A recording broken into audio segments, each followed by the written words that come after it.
Hello, everyone. Welcome. Episode 14 of ChatGDG with another amazing guest, Jo. Hey, Jo, how are you? Jo is Hey. a developer advocate at Spotify, which is amazing. We already had another developer advocate, Francesco Ciulla, in the one of the previous episode, and that was super interesting. So I'm really curious to, ask you a couple of questions about the developer advocate job. But first thing first, I would like to give you the stage, and yeah, if you don't mind to introduce yourself to the audience. Hey. Yeah. Thank you so much for having me on. So my name is Jo Franchetti, and as you said, I am a developer advocate at Spotify, part of the DX team at Spotify. And I've been there for 9 months now, but I've been doing developer advocacy for, I want to say 5 years, something like that. And A then long time. before that, yeah, yeah, longer than maybe I like to admit. Before that, I was a front end developer for I think maybe 6 or 7 years. So been in the industry about 12 years now. Um, yeah, I didn't study computer science or programming or anything at university, though. I actually did an electronics degree, so my route into tech was it was a bit of a strangled route, I Mhm. have to admit. Interesting.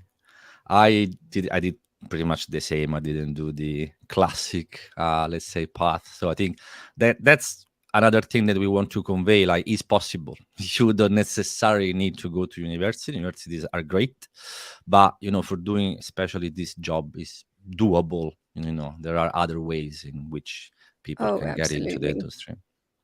Absolutely. Absolutely. And I wish that somebody had told me, that I didn't need to get a degree in this and that I could just pick up computer science anytime I wanted, because I genuinely believed when I went to university that everybody who was studying computer science would have been, learning it since they were a sort of toddler age. And these people had been, Yeah. building programs and computer games in their bedrooms. And I was just like, oh, I'd never be able to do that, which is how I ended up doing electronic engineering instead.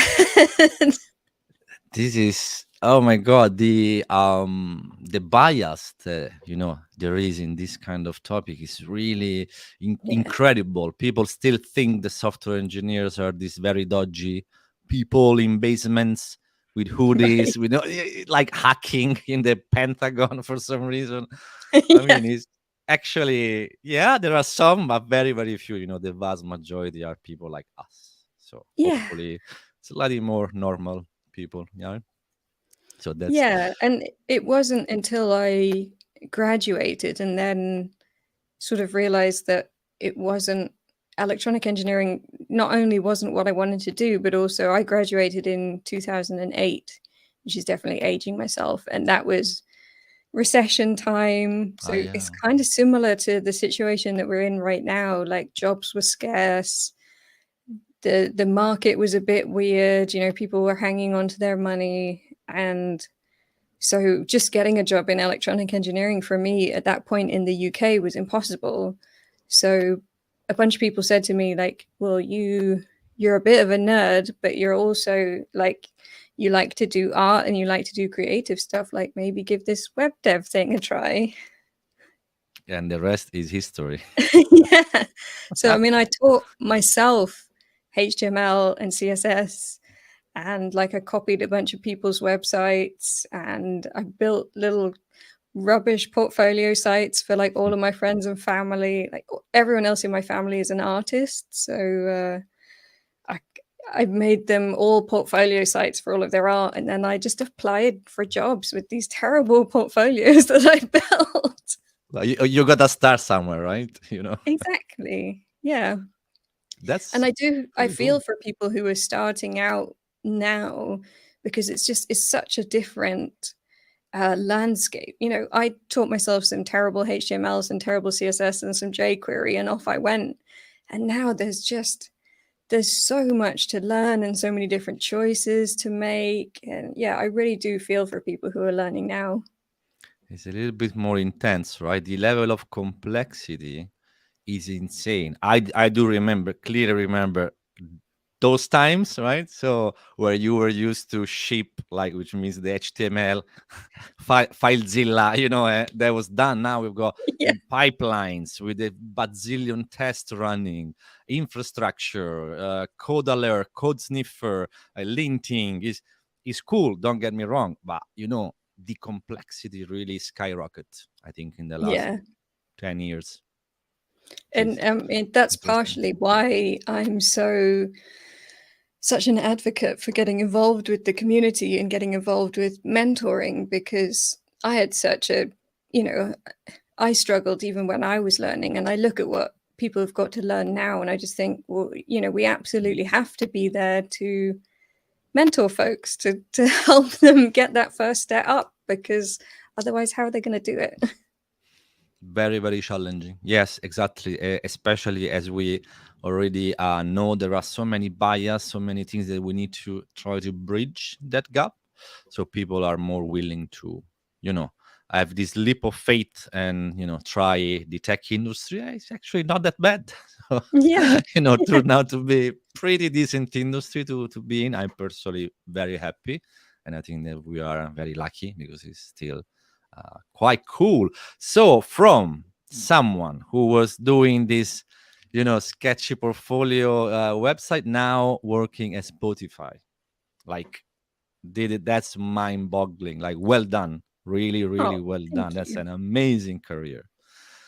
And now my next question is how it is working at Spotify. Like, what are the main difference? I know that you've been working for like different companies before that, but that is probably the next step, I think, in terms of, I don't know, that's Yeah. just my So, I mean, assumption. I've worked at a whole bunch of different size companies. I've worked at small startups, I've worked at charities, I've worked at, the giants, like I was at Samsung a few years ago. And yeah, it's very interesting the way different size companies and even companies in different parts of the globe operate. So Samsung is a Swedish company, and they're very they're very chill. It's quite a different experience to working for for example, a Korean company or an American company. They care about their employees a lot. They don't want us to work, you know, all day, every day. They actually want us to take breaks. And I'm sure you've heard about the Spotify model with the whole very self-directed work. Yeah. So they have a system where teams form around problems, and will sort of self-direct their work, decide what it is that needs to be done. Obviously, there is direction coming top down as well, but a lot of the work that is done is seen by individuals that spot that there's a thing missing, or that there's something that could be improved, and they form their own teams around it, do the work, and then the team moves on and picks up something else. And guess what? If you empower a bunch of very competent people, something good, is gonna have. Is obvious that the output has to be Yeah. a good one, right? And I'm not saying that it's perfect. We have the same problems that any big company has with inter-team communication, and Spotify has, what is it, something around 10,000 employees now. So there's quite often, I met a team the other day. So I'm on the developer experience team, and I met a team who called themselves the developer experience team the other day, and I was like, we're the developer experience That's team. very It turns out interesting. Okay. two different groups of people doing kind of similar Mm. things in two completely separate parts of the company. Yeah, interesting. I know this quite well. It's a little bit of different structure, but the Times is owned by News UK, which is part of News Corp, so which is a gigantic, Huge. Yeah. enterprise. It's huge, which has, when you join such a big companies, there are, of course, is always a trade-off, pros and cons. Some of the stuff, of course, can be a little bit slow, maybe it's a little bit clunky in terms of processes, in terms of you need to maybe talk with a bunch of people in order to have the buy-in to do that. But on the other hand, yes, there are like also quite a few perks. There are often, a lot of learning opportunities, upskilling, Yeah. training, all of that. I'm sure that, over there at Spotify, there are absolutely no lack of training and all these kind of things. So, no trade-offs. That's, Yeah, I think. definitely. I mean, we, like you say, stuff can be slow, and sometimes, um, you can want to try something out and you can't because there's another team that's doing it, or there's a lot less there's less autonomy than there is at like a small startup where you can just decide what tools you're going to use, what technology you're going to use, pick it up, run with it, go for it. Like, we have a lot more sort of decision making and I guess risk factor involved in Yeah. that. But at the same time, like, Spotify has a really cool thing where you can do what they call an embed onto another team. So if Oh, there's a nice. team that's doing something that you want to learn or that you think is cool or that you think you can help with, you can do up to 6 months working with that other team and learn from them and just check out what they're doing. That's very cool. I thought that you were about to say up to a couple of sprints, like maybe a month. No, 6 months is like, oh wow, that's incredible. Yeah, So in order maybe to pick some slightly complementary skill, that kind of stuff exactly. also can be Yeah, interesting. And okay, so the team, of course, they will have a structure to support it, because you're about to get another team member that maybe is not up to speed. So a few challenges there, but absolutely great thing. Great thing. So what was the biggest change? So as soon as you join, Spotify, first couple of weeks just to understand what's going on, but then what was the biggest change compared to all the other companies that you were working for? I think, well, I mean, I'm sure a lot of people are going through a sort of similar thing. The biggest difference for me is with it being such a giant company and being a fully global team. So the DX team, I'm the only person based out of the UK. We've got one in Madrid, one in Toronto, one in Buffalo, New York, one in Stockholm. So my job is now, I mean, I've spoken about being fully remote before, but now I'm really fully remote. I don't go into the office, although Spotify does have a very nice London office.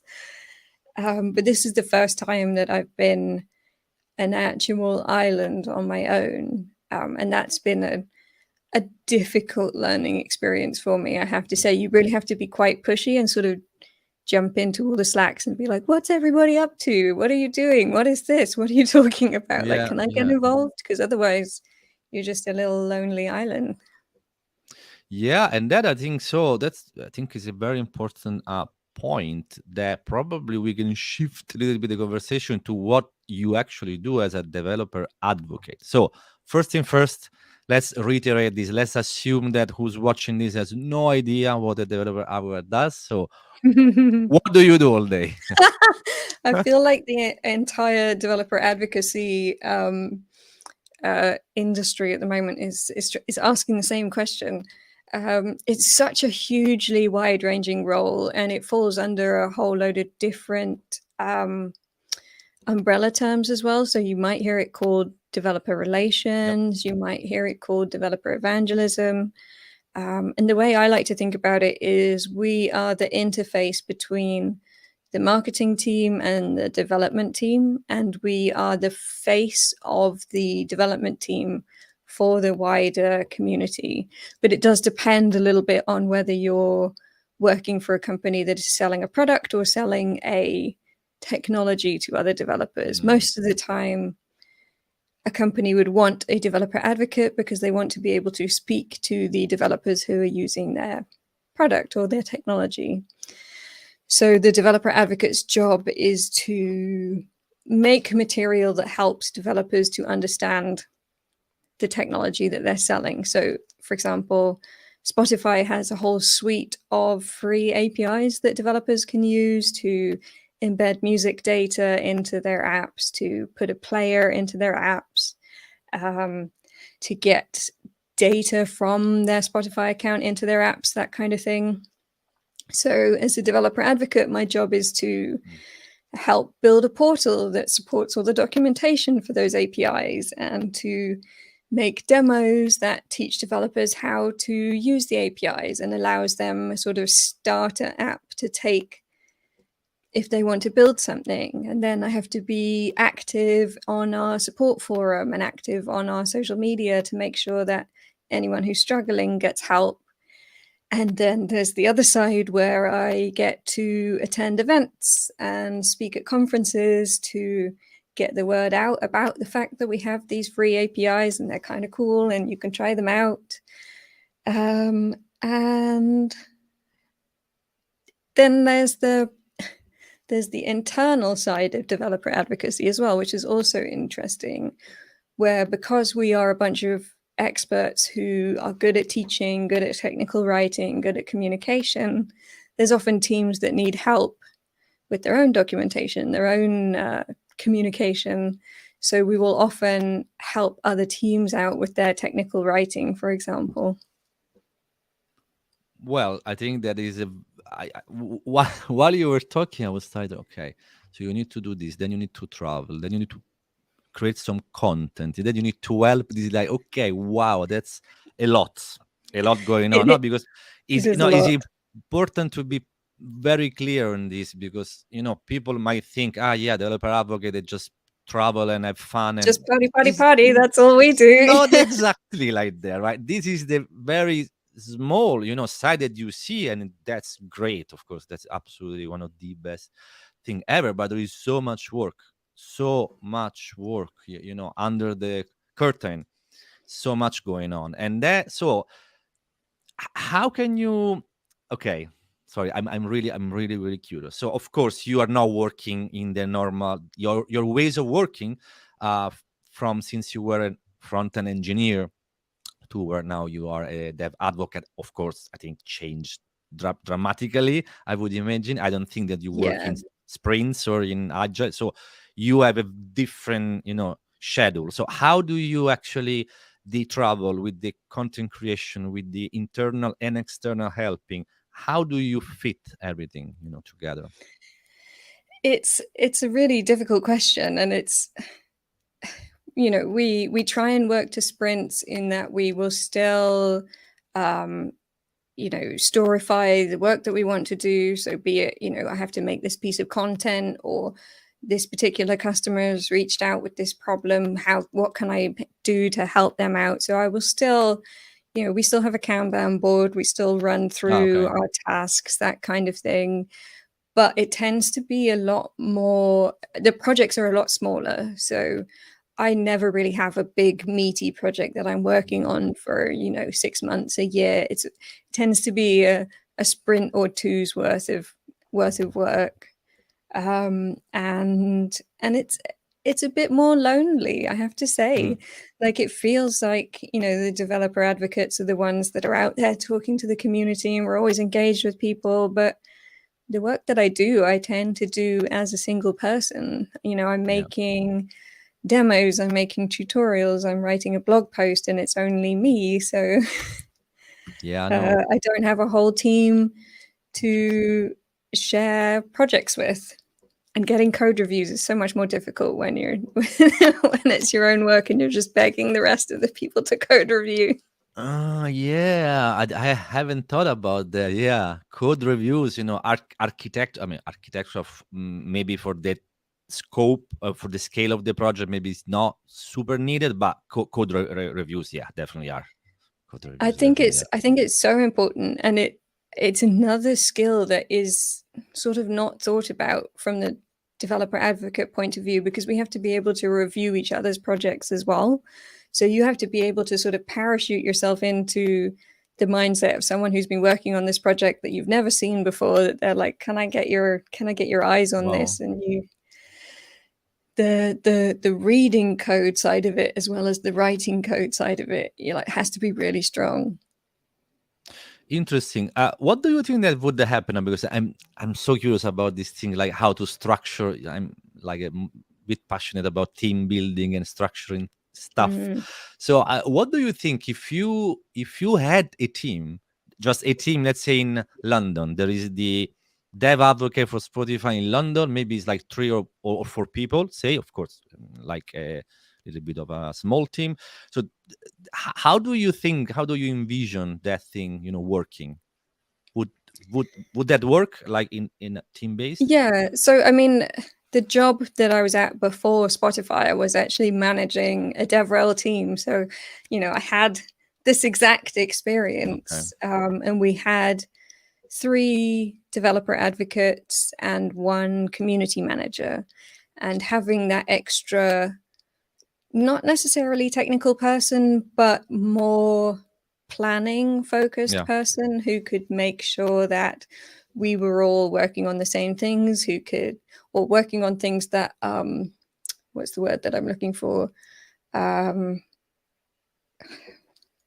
work with each other, that, Yeah. Collaborate with each other, or not necessarily, but just things that, I got COVID a few years ago, and I've had post-viral fatigue since then, and occasionally it damn just it. completely poofs words out of my brain. Um, I mean, it's fine. yeah, anyway, projects that align well with each other but aren't necessarily the same thing, but there maybe would help somebody. So someone's writing a beginner tutorial, somebody's writing a how to get past, once you're already onboarded, now how do you sort of level up your Hmm. knowledge? So yeah, so you have a team that has a nice spread of knowledge. If you can have a team that has multiple different programming languages, that's great. And Yeah. yeah, having that community manager who can then make sure everybody's got the focus and understands what the community wants from you, because that's the real point of the developer advocate, is to learn what the community wants and deliver it to them, and then get feedback from them and feed it back to the engineers and to the product people, who are then making decisions about where the product should go next. And having someone who is completely community minded is just, it's such a game changer for a developer advocacy team, I have to say. Yeah, it should be actually bottom up, pretty much everything, right? So you should really only feed, from what people are saying. That's very, it's quite interesting, actually. So you are now, you are quote unquote fully responsible of the content that you create. For fully responsible, I mean, you are the one in charge. So you are your own product manager. I don't know if that makes Yeah. sense. Or Yes, and it's a it's a very different mindset to mm, any job I've had before. But yes, it's very self-led. So the thing I always like to say is DevRel should be customer zero of the whatever engineering product it is that you have. So yeah. DevRel should know the product inside out. They should be the ones who are finding the bugs before the customer does. So a lot of my work is building things with our APIs so that I can get to know them better, and so that I can answer questions when they come up, and so that I can find the problems with them before, our third party users do. And so one of the things that I've been building out recently is a SDK, and it's the first time I've ever written an SDK. So it's Oh been wow, that's cool. quite fun for me. That's cool. I never, created one from scratch in my career. So an SDK, I think, is pretty nice and valuable, experience. Yeah, I mean, it's a brilliant way to learn the product inside out, and also to get in touch with the community. Because the thing that, I shouldn't have been surprised. I know how many users Spotify has. There's a lot, and there's a lot of people using their APIs. But it's been really lovely, actually putting something out there that has been picked up by the community, and now I'm seeing them support each other Nice. in the issues. So, someone will put in an issue, and before I've even had a chance to respond to it, someone else will have already fixed it for them. And yeah, That's it's the cool. dream come true for a developer advocate when you see that. Wow, that's cool. And again, the more that you talk, the more that I'm trying to really figure out. Like, first thing first, if you're not a creative person, you cannot do this job. There is a lot of creativity going on. So, and again, getting back to the initial point, it's still tech, folks. It's still tech. We are not talking about statistic or mathematics. This is tech. Okay, so the creativity is so important here. It's especially for what you do in terms of creating content. But to have that kind of mindset, right? You really need to have this product, uh, Yeah, and then tech, and then community people. So pretty much you are doing product manager, software engineer, community manager. You have to have a little bit of that's everything. not even to mention marketing, sales. Eh, Jeez, wow. No, that's very cool. I think that it's a very cool experience. I think, right? It's it's challenging, of course, because I think also the context switch. I think that you need you Yeah, have quite a lot of context switch, because of course you are not absolutely. vertical on something and just that thing. It's like I always like very, to say, dev advocates are like we're the weirdos in every room. Like in the room full of engineers, like we're the ones who were, not quite as technical as them. And then in the room full of marketers, like we're the nerdy ones, and the marketers are all like, what are you doing here? And then when we're it's in a room amazing. with salespeople, they're like, what are any of you talking about? I don't understand. Like, Yeah. That's cool. Like when you change the environment, how things changes. It's quite yeah. it is quite fun. It is quite fun. I wanted to ask, have you watched the how is it called? The playlist, if I'm not mistaken, which was I think a Netflix show about Oh, Sp- yeah. I Spotify. haven't watched it. I haven't. Yet, yet. Not yet. Okay, because I did, and it was very interesting. So I, especially for you, I highly recommend watching that. I think it's like 6 or 7 episodes. But the interesting bit that each episode is was from a different point of view.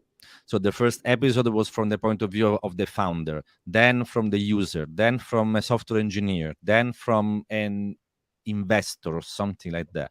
Mhm. As pretty good, and then of course how the company was founded and whatnot.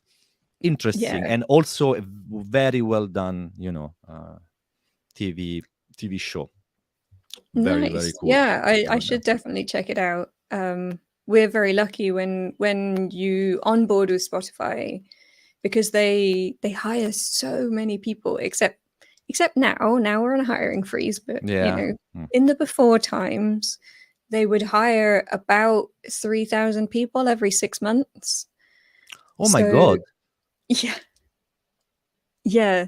So they have a huge onboarding where they get everybody that they've hired that 6 months over to Stockholm, and they run it's like a conference for Spotify noobs, and it's really Okay. lovely. And they get everybody into this big arena in Stockholm, and we get talks from the CEO, the CTO, the head of the chief of people, marketing, and so they tell us the entire story of Spotify and how it was founded and why they're in the roles that they're doing and what they love and what they're hoping to do in the future. And it's just a really excellent way. But in a very like I was concerned when I went that it was going to be very like American, like Ah, Spotify, yeah. Spotify, Spotify. And it was not that at all. They're all very down to earth and they sit and have a chat. And they actually had oh, what's it called? The Slido where you could actually ask them questions live while they were talking from the audience, which was Ah, that's cool. absolutely brilliant. That's absolutely great. Tell me one thing. So I've seen, um, I think on LinkedIn few days back, the Spotify translation thingy. There is like, I don't remember the name. I think I watched a video about was Stephen Bartlett that was start talking Spanish with his tone of voice. That kind of thing. Ah, That interesting. I mean, you're seeing things that I don't even know anything about. okay. No, Yeah, mhm. they bring out so many features constantly. Is That incredible, right? That thing was out of this world. Like, was done so well. So yeah, okay. I need to. I really need to investigate more because I'm it's so really. Have curious you about had? it. Have you tried? Translating AI with your own voice.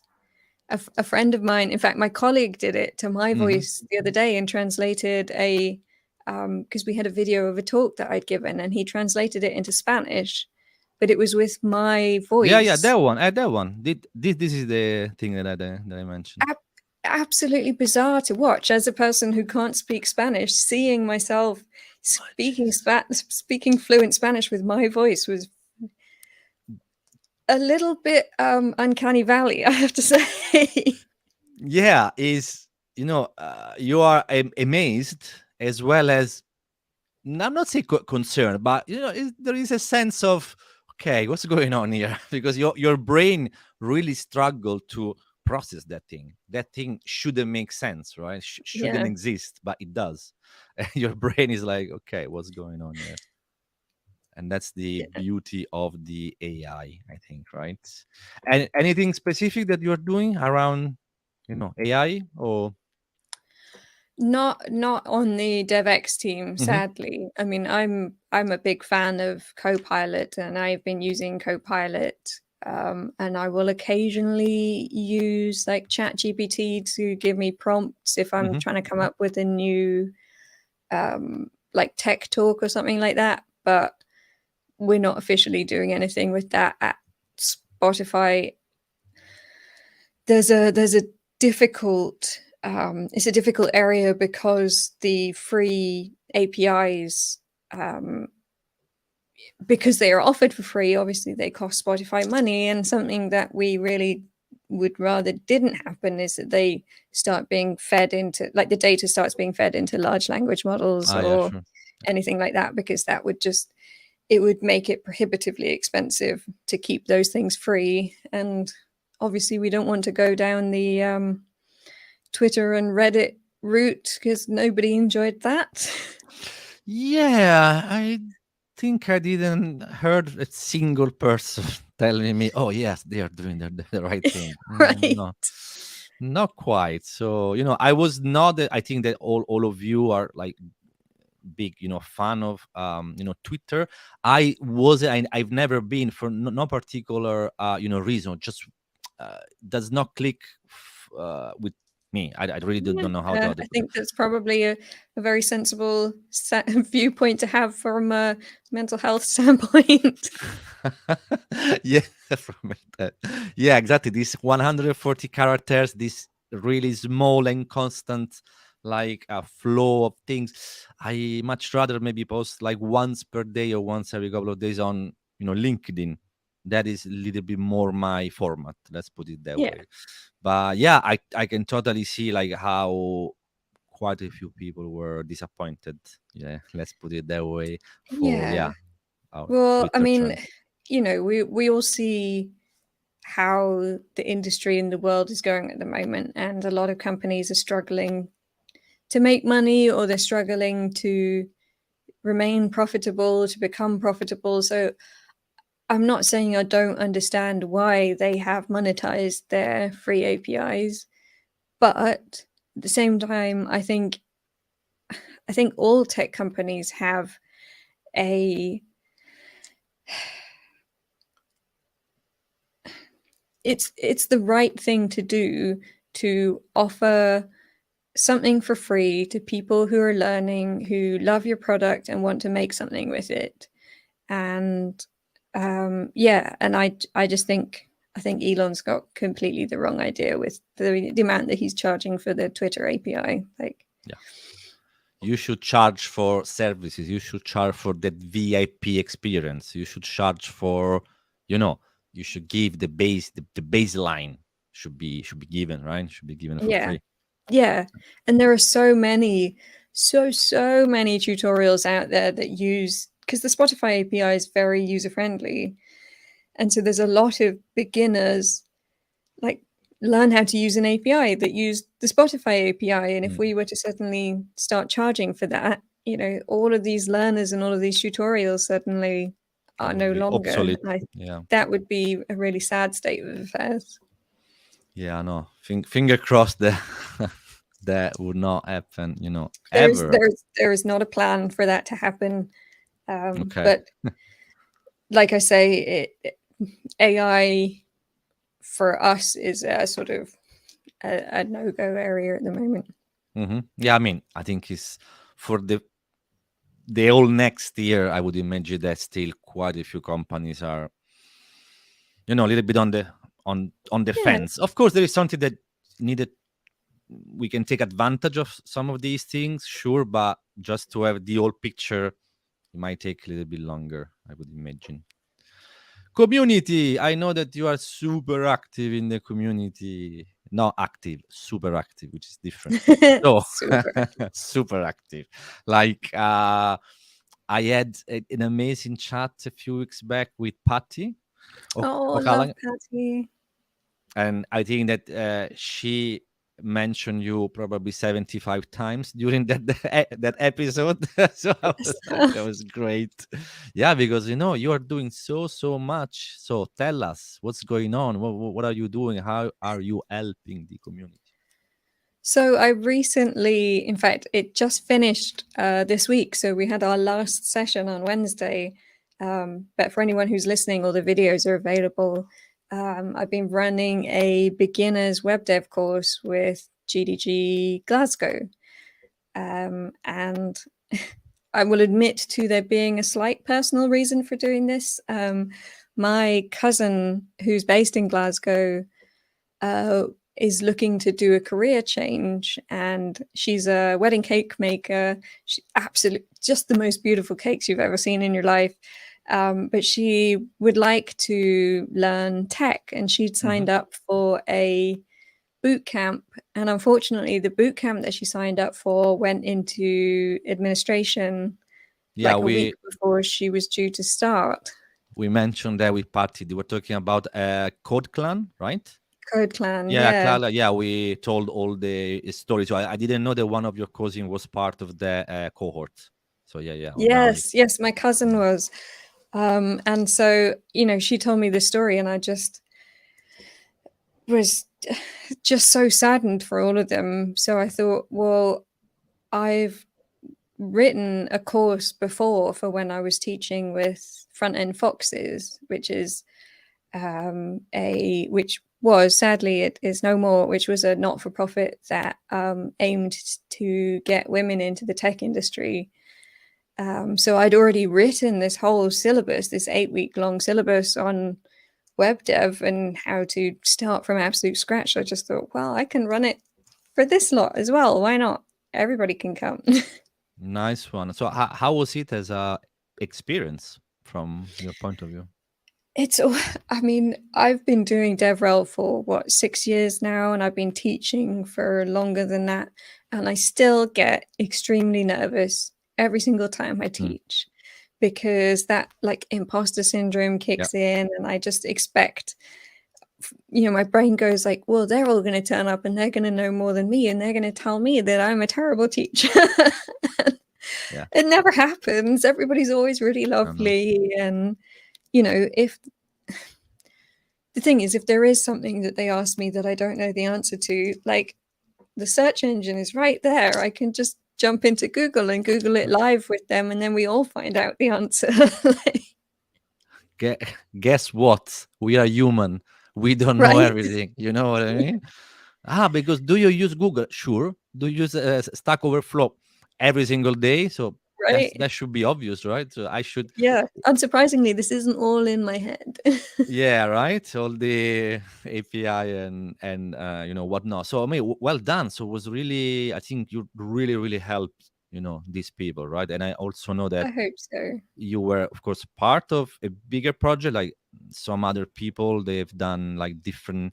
They've run different sessions, different things. So hopefully, because I think the whole idea behind that was to try to give the affected people the last, push, or the last try to wrap the information and all of that. So yeah, I mean, they've all been doing so much self-study, And I always just think, self-study can only get you so far. You need Mm. to have a mentor. You need to have somebody that you can ask questions to and who can, you know,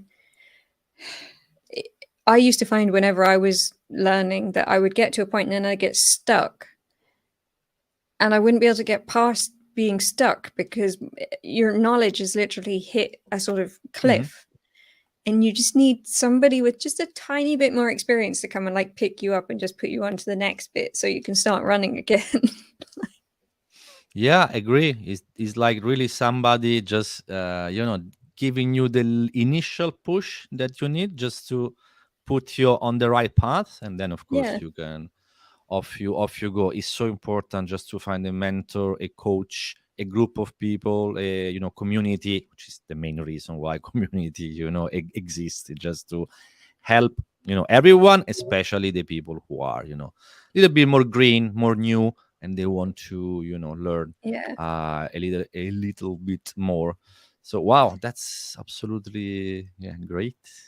And if there are people out there who are looking for a mentor or indeed who are looking to do some mentoring, then I can highly recommend having a look at Code Bar, Mm. who mentor women and LGBT groups and ethnic minorities. And they're all over the world now, so have a look for a Code Bar in your area. Code First Girls is also really excellent. And then there's also Meet a Mentor who work through LinkedIn, I believe. Okay. So there's a bunch of different places that you can try and find a mentor if you don't have a colleague or Mm. a boss or somebody that you can reach out to, then do check out those organizations. Yeah, absolutely. Also, feel free to join some of the meetup groups that you might have in your city or in your region. Of course, I'm biased because I run one of the GDG, which is Cloud London. But then there are, plenty. There is a plethora of pretty very good community. Just I think by joining one is the first step. Then you would attend your first meetup, you will start seeing and meet people. You just realize that it's just cool. There's nothing to be scared about, nothing to be ashamed about. It's fine. Just go there and just meet people and just have fun.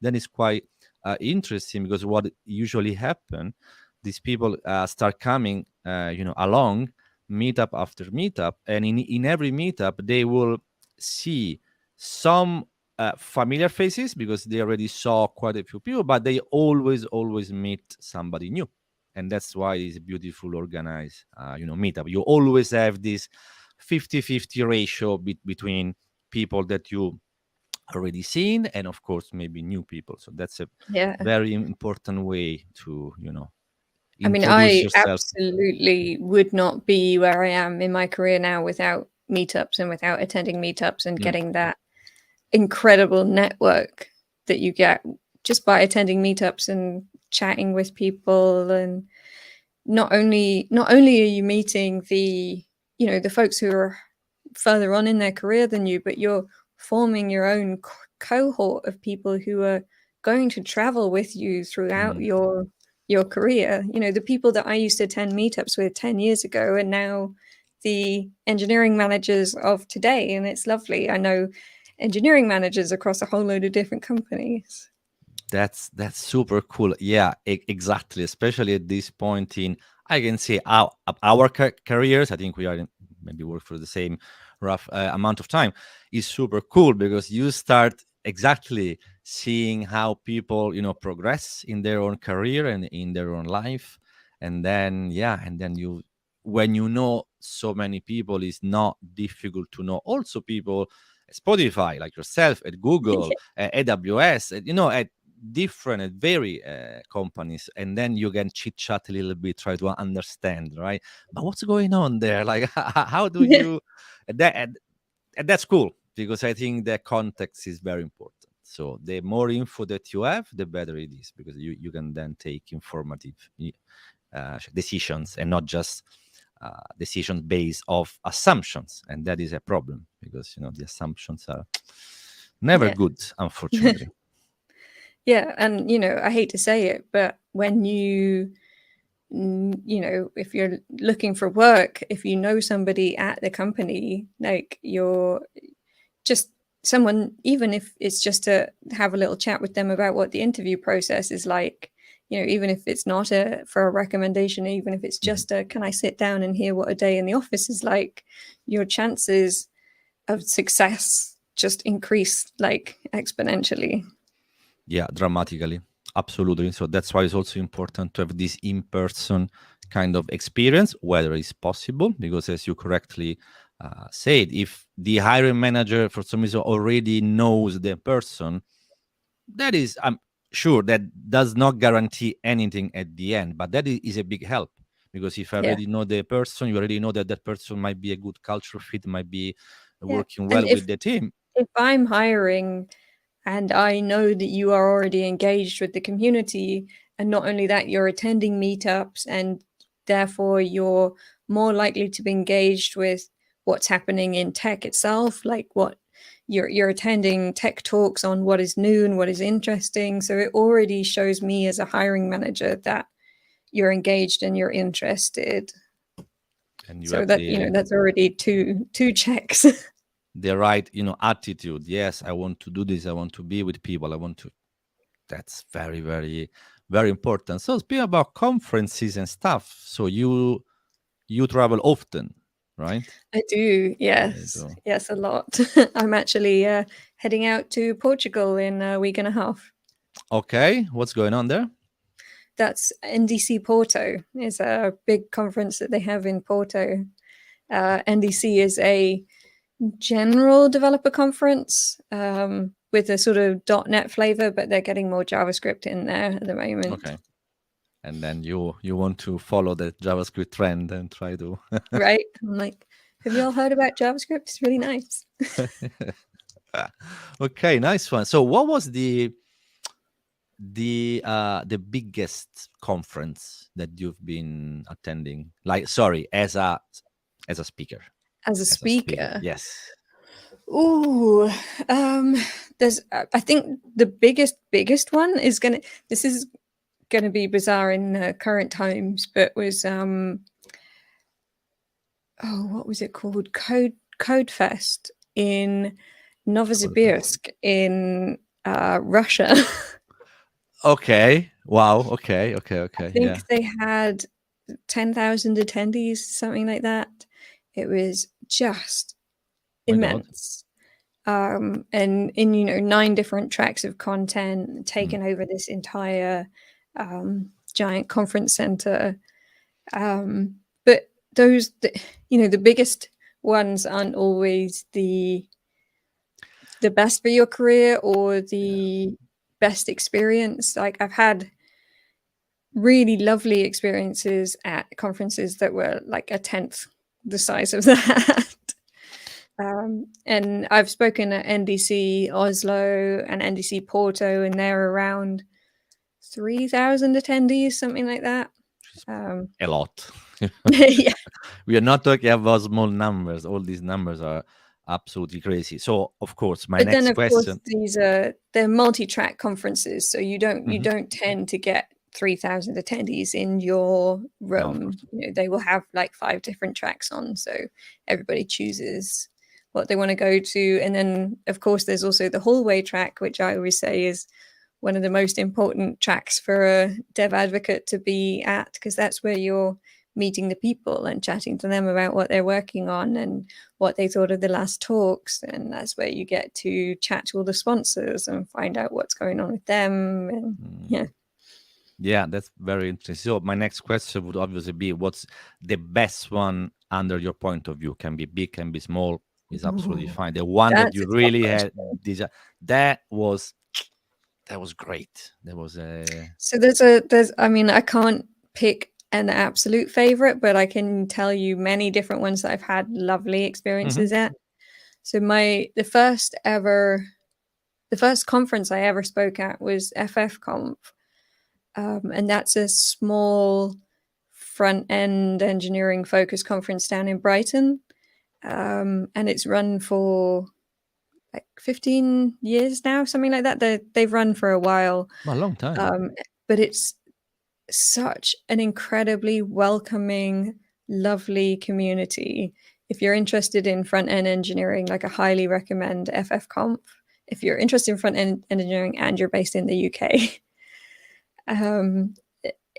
the FF stands for Forever Friends, and it's that's sort of the ethos that they bring to the whole thing, and they make sure that people who are attending, they have like a first-time attenders lunch, and so everybody gets to network together. And they, as a speaker, they really looked after me. You know, they set us up with a lovely room, and they gave us a tour of the building before, so we knew where we were going. They left a little speaker gift in the hotel room, which was really sweet. Like, and they just, Nice. there are just such lovely little touches that a conference can have for care of their speakers. And, you know, one of the things that's super important to me is that any conference that I speak at has a really well-written code of conduct, and also has a place where attendees can go and maybe watch the talks, but in a quieter place, or make sure that they always have live captioning as well, so that if you would rather read than listen, you can do. It's about, you know, the giant conferences are absolutely amazing, but they can be quite overwhelming sometimes. And like, I'm an ambivert, I like to say. Like, I'm an extrovert when I need to be, but my social batteries run down quite quickly. Yeah. Okay. Yeah. You need So, that balance. Let's say. exactly. So if I need a place where I can go and be quiet and be alone and just have nobody talk to me for a little while, like, and then I can just recharge and come back out and be like, hello, I'm back. I'm talking to everybody again. So yeah, so FFConf is really great. Do you know You Got This Conf? Run by Kevin Lewis, which is an excellent conference for the core skills required for tech. So it's less technical and it's more about the people and how to look after your own mental health while having a tech job. And they absolutely look after their speakers and their attendees. Like, that is if you're looking for an example of how to run an excellent conference, like, You Got This is a really excellent example. And Kevin has done an amazing job there. And then I also love Uncode Bar is an unconference. So if anybody's listening and they don't know what an unconference is, it's no talks are scheduled. There's a completely empty schedule at the start of the first day, and then people propose sessions that they would like to talk about or workshops that they would like to run, that kind of thing. It's and similar to the Link Coffee kind of format, which is pretty much a meeting which has no agenda and the people decide their own agenda. It's kind of like that kind of thing, right? Interesting. Yeah. And it sparks so many interesting conversations. And if you're thinking about getting into public speaking or giving a conference talk, an unconference is a brilliant way. If you're feeling a bit nervous, it's a great way to get started. And the audience at the unconference is always super welcoming, super happy. Like, they want to see you succeed. They're not going to stand there and throw rotten tomatoes at you. They're gonna giving like bag just to the speaker. Get ready, 3, 2, 1. Kill the speaker. No. Okay. No, that's super cool. Actually, I will ask you for a couple of links after this. No, seriously, my problem, I would like to be even more involved. I'm quite involved in the community, but I would like to be Yeah, you are. more involved in the conferences space. Because conferences is, I don't go to that many conferences, and one of my issue is like, I don't know. Okay, when is the next conference? I have no idea. You know what I mean? So yeah, one of the challenges I have is like this one.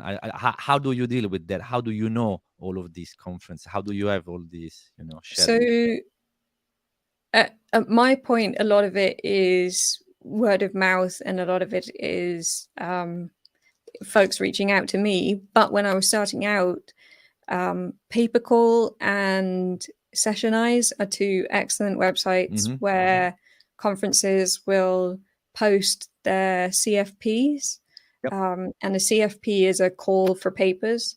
So when a conference decides they're going to run, they put out a call for papers, and speakers can submit their papers, which is basically just a talk title and a talk description. So what are you going to talk about? And yeah, Sessionize and Papercall are two websites where conferences can put out CFPs and you can apply. So they're both a great place to find what's happening. Okay, interesting. And then, like, I would imagine that some of the conference that you need to attend are the company. So your company, tells you should go there and there. So maybe some of them or all of them are under the company control. So can you say, yo, there is this cool conferences that day? Can I go? That kind of stuff. Yes, absolutely. Okay. And again, this will obviously vary from job to job. But if you are in a developer advocate role, it'll be likely part of your job to find conferences that are relevant to the product that you're selling or the technology that you use, and make sure that you have some kind of presence there, be it a speaking slot or a booth, or even just attending just so you can chat to people. Definitely, if you're thinking about getting into dev advocacy, make sure you've got a finger on the pulse of what conferences are happening that are relevant to the job that you're doing, and make sure that you're getting there. If you have a training budget for tickets, that's great. But also, a lot of conferences will pay travel and accommodation if you're speaking. So if you're looking to get a free ticket for a conference, then getting a speaking slot is a great way to do it. Yeah, especially I had a friend of mine. I think it was the first person who actually came to the show. Was episode 1. Gabriel, director of engineering for Choco, which is a unicorn, scale up. They do some really interesting stuff. And he told me that, so he was very clever. He was accepted as for a lightning talk, literally 10 minutes, for lead dev in London, which Oh, is a great lovely. corporate, but it's super expensive. So if you think that you are, a single and an individual, it's a little bit challenging to pay that price tag. No, but then, as you correctly said, he was accepted as a speaker, just only quote unquote by giving 10 minutes speech. Of course, he had all the expenses and whatnot. So Yeah. yeah, and then you It's just need to give a talk in front of 3,000 people, and I mean that's it. What so can go wrong? if genuinely, if you are thinking about getting into tech speaking, there's also another excellent resource that I have to mention is Global Diversity CFP Day, which is it hasn't run since the lockdown and the before times, but the resources are still online. So if you Google for Global Diversity CFP Day, it used to be a meetup where we would match people who want to learn public speaking or tech speaking with a mentor for a day, and they would workshop through with you how to write your own bio, how to come up with a talk idea, how to write a talk title, how to write a talk abstract. And there's a whole bunch of videos that they've put together. There's a collection of them. So if you're thinking about giving a tech talk, I highly recommend checking those out. Especially Saron gave an amazing video on how to write your perfect tech talk, something like that. I will get the link over to you. Okay. And it's so good. She just talks about, the difference between technical writing and technical speaking, and the difference between giving a tech talk versus writing a blog post, and what constitutes an interesting talk versus maybe a tutorial. Like how how do you keep your audience engaged? Interesting. Yeah, I think those things are really, really, needed because Yeah. again, that can be seen. Yeah, sure. You just go there, faff for 10 minutes and go. No, there is a lot of work, behind that. Yeah. So just to be really clear, all everything absolutely helps. So where I'll be seeing you next? So are you going to? No, you're going to Porto. So you I'm told going me, to Porto, and then yeah, in a what week and else? a bit. And then I will be attending FF Conf, which is sometime around the 11th of November. Mhm. And then actually I have quite a quiet, because it's they call it like conference season at the moment. So Yeah. between like August, September, October, November, it's the time where all the conferences are. But I've actually got quite a quiet conference season this year. Okay, so Yeah. maybe we can try to invite you to some of our meetups or DevFest Oh or that kind of yeah, stuff. GDG Glasgow. Ah, I'm hoping to go to that one. yeah, I think that So I've got the answer to my question. Like where I'll be seeing you next is gonna be probably DevFest Glasgow, DevFest in Glasgow. Yeah. 25th of November. Is it? Yeah, I think it's 25th. Yes. Yeah, yeah. I Okay. totally know where I'm going and what my calendar is doing. No, but it's fun. It's like in 2 months' time, so you've got plenty of time to Right, sort plenty that. of No time. worries. Yeah. Okay, And then I'll nice just one. get on Look the forward. train all the way from Glasgow all the way down to Brighton to go to FF Conf. See, tack, perfect. So again, just optimization. All right. So I think I need to extend this format because 1 hour is not enough. So I have 200 other million questions, like all the other guests. But on the bright side, we've got a really good excuse to do a part two at some point, next year. So there is, of course, everything. There is always something to talk about. Jo, thank you so very much. That was absolutely great. Thank you for all your insights. I really Absolutely appreciate my that. pleasure. And yeah, so we'll be seeing you again on the show next year at some point for a part two. For the time being, thank you, thank you, thank you. Yeah, best of luck for everything that you are doing. You're doing great.